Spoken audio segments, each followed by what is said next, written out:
Hi, my name is G DiPierro, and I am neurodivergent.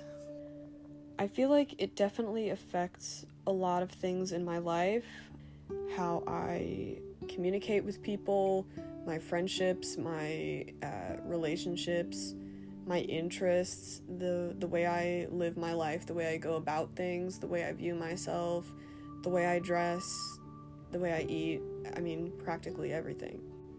Something I feel that is a staple of neurotypical relationships and neurotypical, life, but is completely absent from neurodivergent people's lives is that neurotypical people will often say something, but often mean something completely different. You know, the classic, I'm doing fine, don't worry about me, that kind of shit. Masking is something huge for me. In reality, I am very confused most of the time on social cues and what people mean when they say things. I have a really hard time picking up on the tone of a room. If I'm not masking, I could go on and on and on and on and on for hours about a specific topic that I'm interested in.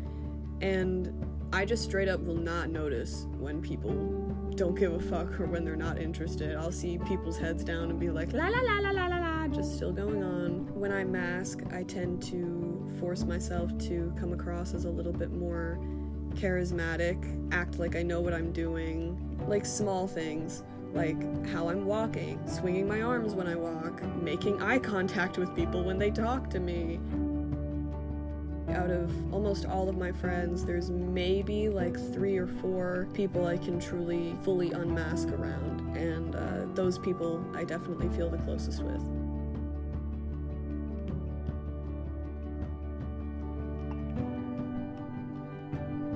Being overstimulated is not a good feeling.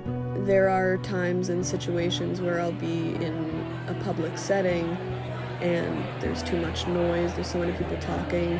I suddenly become extremely anxious and start having a panic attack, and I become very much aware of the sounds of people chewing and the sounds of the footsteps on the floor and people breathing, and oh my god, the air is so hot, and just everything piles and piles and piles on top of one another, and it feels like a bomb in my body that's about to go off at any time. Hyperfixations, I feel like, are something that a lot of people don't understand, because I've talked to neurotypical people before about my hyperfixations, and they're like, oh yeah, I'm so obsessed with whatever, but it's a little bit more intense than that. It never even occurred to me that people don't keep the same interests for their whole lives. If I find something and I really like it, there's a good chance that it will never leave my brain. And sometimes getting a hyperfixation in something will be really good for me. For example, in high school, I developed a hyperfixation on Stanley Kubrick, and I watched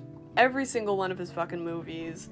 I have a book about him. I have posters from his films. I just became completely obsessed. But that hyperfixation on Stanley Kubrick, it led me to finding out what my true passion in life was, and that was filmmaking. Of course, I've got some, not so cool hyperfixations like language learning. So yeah, in middle school I took Chinese lessons. In middle school I taught myself Japanese. In high school I taught myself Swedish, and now in college I'm teaching myself Russian. And I think languages are the coolest thing in the world.